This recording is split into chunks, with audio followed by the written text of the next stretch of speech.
Magandang umaga. Sorry, that's for our Philippines friends. It's good morning in Tagalog. Welcome to Manila.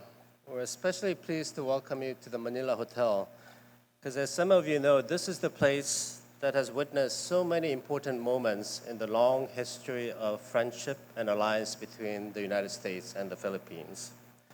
4 years ago, December 2013, at a gathering of 150 ASEAN youth leaders here in Manila, the United States government launched something called the Young Southeast Asian Leaders Initiative, YSEALI. Today, it is our great honor to host the third YSEALI Summit right here in the Philippines. We launched YSEALI based on the premise that you, ASEAN's next generation leaders, are best positioned to address the critical challenges ASEAN faces in the 21st century. Since arriving in the Philippines last December, I have been deeply impressed by the passion, commitment, energy, and optimism of YSEALI leaders I have met. In Southeast Asia, 2 out of every 3 people are under the age of 35, which means that your generation will have a huge outsized role in tackling the pressing issues that your communities, your countries, your region, and the entire world face. And that is why the rallying cry of YSEALI is never too young to lead. And since ASEAN's founding 50 years ago, the ASEAN economies have experienced very impressive growth. However, as we all know, significant social, political, environmental, and economic challenges remain. Together, the United States and ASEAN have cooperated to address many of these challenges, including disaster response, trafficking in persons and wildlife, terrorism, and cybercrime.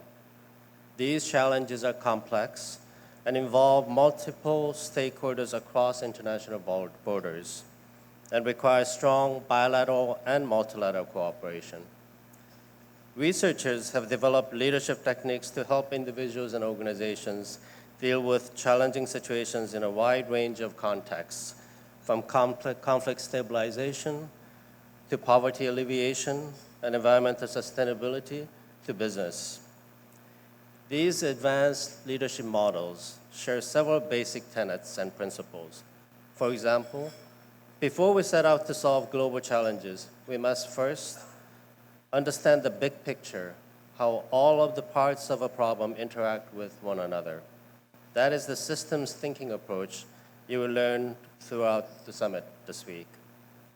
These leadership models also require leaders to engage all parties, even those who hold opposing views, to build coalitions, to develop innovative solutions to meet the collective needs of the community. That is what you will be grappling with in the collaboration and negotiation sessions later in the week. As hard as it is to develop a systematic understanding of a problem, building coalitions and negotiating a win-win outcome is even more challenging. But it is also absolutely essential to finding durable solutions to today's challenges.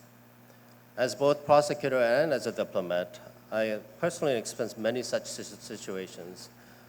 And I know that zero-sum approach will not result in enduring, lasting solutions for all parties.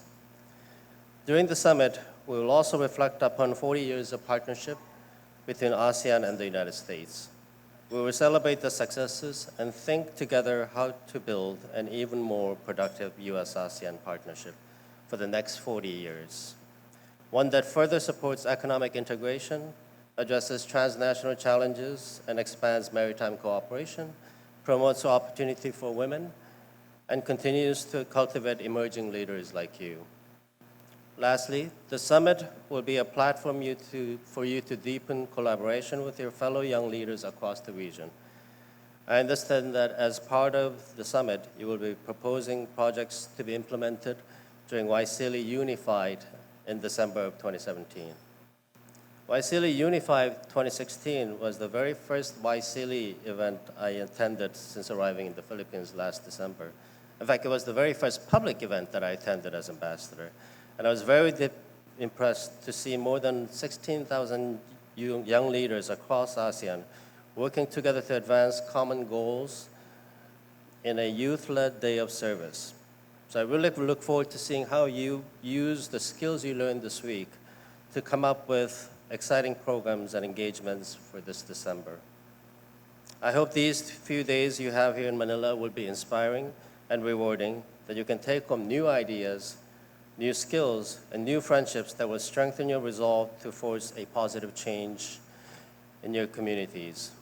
The 100,000 strong YSEALI network and the United States government are here to support you and your work as you build a future for ASEAN together. I want to thank Culture Vistas, our lead partner in organizing this summit, for their tremendous effort. Thank you also to the Manila Hotel for its hospitality and personal attention to detail. Special thanks to the excellent speakers who will participate in this summit, like Mr. Matthew Cosby from the U.S. Army Corps of Engineers in Philadelphia, who will lead this morning's session on systems thinking. I also want to thank our volunteers and facilitators for working so hard to give all of you the best possible YSEALI Summit experience. Finally, and most importantly, I want to thank all of you, the next generation of ASEAN leaders, for your continued engagement and dedication as partners in our shared future in our countries, the region, and the international community. Thank you, and as we say here in the Philippines, mabuhay ang YSEALI. Thank you very much.